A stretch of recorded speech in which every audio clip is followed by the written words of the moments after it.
గుమ్మడికాయ అండి. దీన్ని ఉడకబెట్టేసి ఆవిరి మీద పిల్లలకు పెడతాను. విత్తనాలండి మనము మెల్లిగా ఇట్లా వీటిలో గుజ్జులు ఉంటాయి కదా, వీటిని ఏరుకొని తీసేసేయాలండి. ఈ గుజ్జు కూడా ఉంటే టేస్ట్ చాలా బాగుంటుంది ముక్కకి. మొత్తం తీసేయకూడదు గుజ్జుని, మెల్లిగా విత్తనాలు ఏరుకొని పక్కన పెట్టేసుకోవాలి. టేస్ట్ చాలా బాగుంటుందండి ఈ గుజ్జు ఉంటే.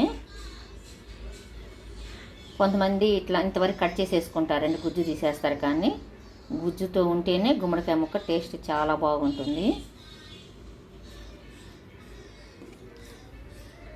దీనికి లేవండి, ఈ ముక్కకు లేవు విత్తనాలు.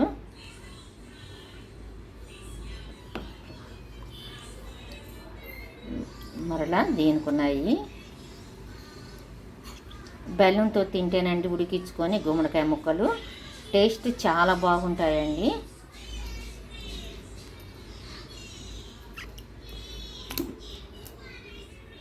నేను ఇదిగోనండి, ఇది కూడా నేనేమీ తీసేనండి, ఇట్లాగే ఉడికించుకొని దీన్ని కూడా తినేద్దాము. ఎందుకండి తీసేయటం, మనం తీసేయాల్సిన అవసరం లేదు కదా. చాలామంది అండి ఇది కూడా కట్ చేసేసుకొని ఉడికించుకొని తింటారు. శుభ్రంగా కడుక్కోనండి దీంతో సహా ఉడికించుకుందాము. ముక్కలండి నేను ఆవిరి మీద ఉడికించేసుకుంటున్నాను.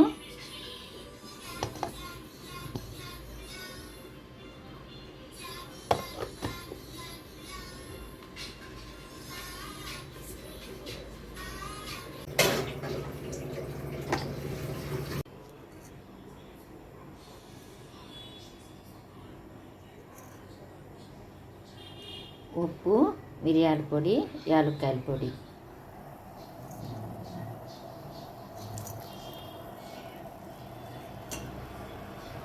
బెల్లం వేసి ఇట్లా కొంచెం నీళ్ళు పోసుకొని ఎన్ని అవసరమో అన్ని నీళ్ళు పోసుకోవాలి.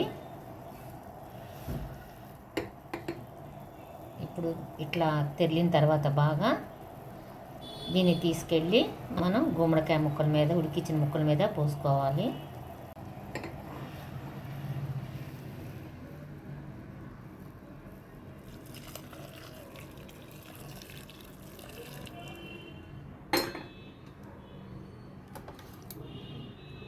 కాసేపు ఆగిన తర్వాత తింటే చాలా రుచిగా ఉంటాయండి గుమ్మడి ముక్కలు. వెంటనే కాకుండా కాసేపు ఆగితే.